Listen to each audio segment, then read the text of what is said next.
Your job is irrelevant. Your job does not matter.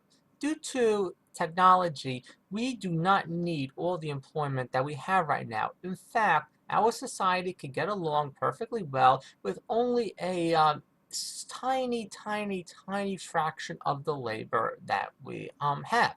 So why are people spending all this time laboring? Well, they are laboring to facilitate the movement of money, and that is it. Now, to make this example, let's look at a job that clearly has no social contribution to it whatsoever, which is begging for money in the subway. If you're begging for money in the subway, you're just trying to guilt trip people and psychologically manipulate them into moving money from their pockets into yours. No social contribution, but it is a job. I mean, there are people, they wake up, they have a home like everyone else, they pay the rent, but their office is the subway and they go around and they beg for money. I have been taking the E train to my office for years, and I've been seeing the same people for years. This is their job. How is it not a job? It might not be a well-respected job, but it is a job. But let's say you are involved in advertising and you are helping to sell beer. So you are coming up with a commercial to convince men that if they want to have lots of sex with different women, then they should go out and drink like Budweiser or Coors or something like that. Which really is the main message of beer commercials, is that if you want to have sex with lots of women, you should get drunk and drink beer and be an alcoholic. Where is the social contribution to this? What are you producing anything useful? No. Are you providing a useful service? No. Does humanity need this? No. You're just manipulating people to move money around, just like a subway beggar. No social contribution whatsoever ever. It's just stupid. But it's a job which really, in essence, has been created for the sole purpose of moving money around. See, years ago, once upon a time, when we had little technology, we needed money to facilitate the exchange of goods and services. However, we now have such vast technology that there is no scarcity. We don't need all this employment, but we still have the system. But because people's jobs have been replaced by machines, we now have to invent bullshit in order to put people to work. Let's look at more jobs. Let's talk about the entire industry of finance. Now, I guess 200 years ago, there might have been some need for finance in order to regulate like factories and where money gets put and so forth.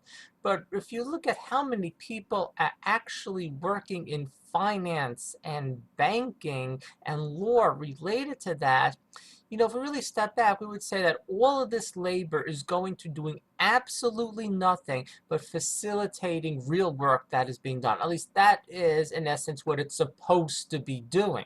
Because money is not a real thing. It doesn't exist in the physical world. It is an abstraction, especially the money we have now, which is basically on computers. But even if we were using gold and silver, the fact that that is so-called money and has this thing called value, that is all abstraction. If we have to step back and relate things to the physical world and objective human needs.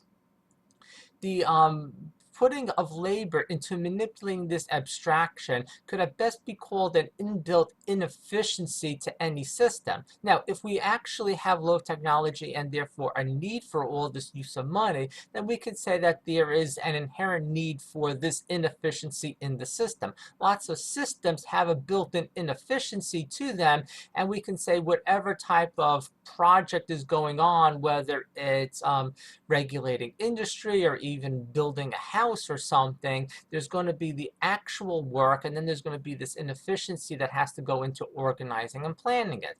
So, but right now we don't. It's like all the labor is just going into organizing the use of money. That is it. There's very little labor that's going on to actually doing things for people. Even if we look at industries where it seems that it should all be for servicing or for providing something. Like let's look for production, like cell phone production. We have millions of cell phones being produced every year that are worthless and garbage. They break down, they get thrown away.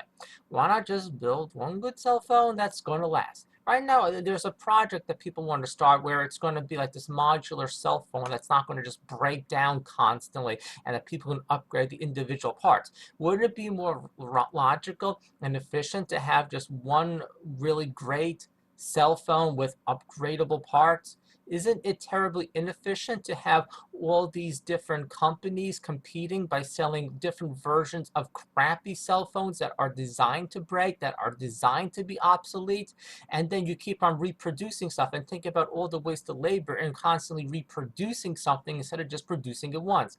And then think about all the wasted labor that goes into marketing the stuff and selling it and servicing it. So we can see that the entire cell phone industry is mostly nonsense created in order to facilitate the movement of money. Yes, there is a real need for this. There is a real product. There is a real good. But if we did that in the most logical, efficient way, it would only require a fraction of the actual labor. Now let's look at something like healthcare. You think, well, healthcare, there's no pointlessness in that.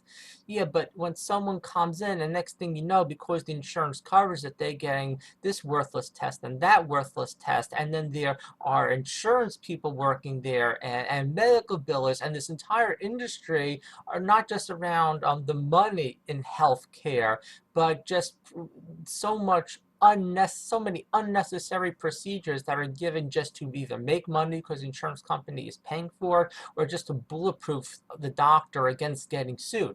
But let's put this even further.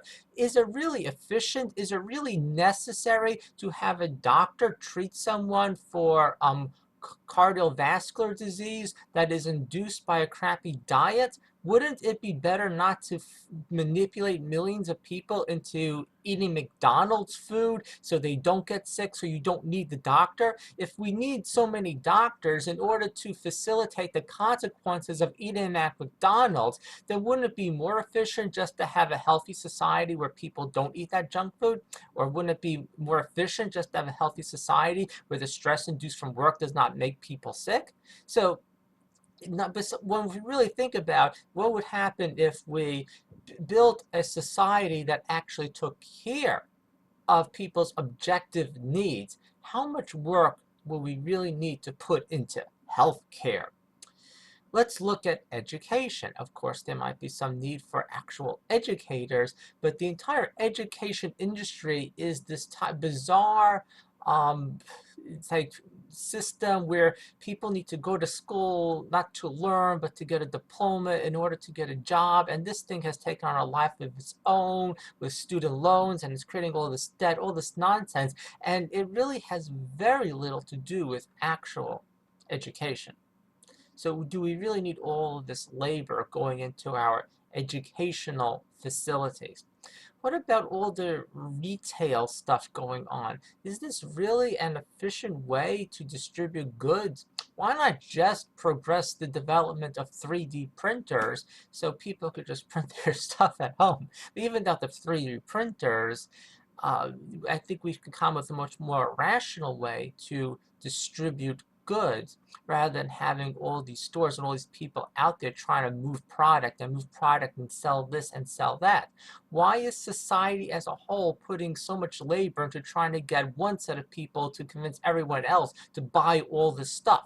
Couldn't society do things in a more rational way? What about everyone in law? Isn't that a complete fucking waste of time? For example, look at every amount of labor that goes into prison population. Why not just change society so we don't have the conditions that lead to crime? And why don't we admit that fighting crime is a stupid waste of time when you should just stop the alter the conditions that lead to crime?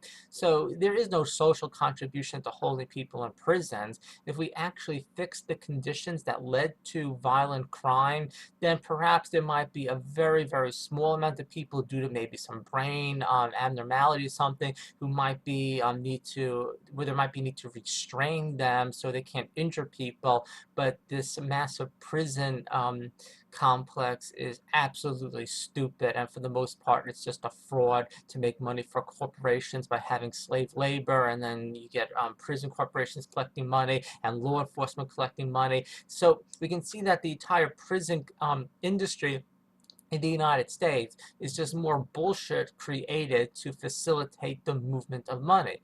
What I'm really getting at is that when we take a hard look at all the jobs people have in a rational system, we wouldn't need this labor. And I want these people to start thinking about pointless labor as not this person's doing something pointless or that person's doing something pointless, but pointless labor is really society's way of dealing with our absolute economic system by creating fictional jobs. Just like the subway beggar is a fictional job, the insurance biller is a fictional job, the lawyer is a fictional job, the advertiser is a fictional job. And when I say fictional job, I mean no social contribution whatsoever. When I say no social contribution whatsoever, I mean that no real services that are needed are being provided and no goods are being produced that are actually needed.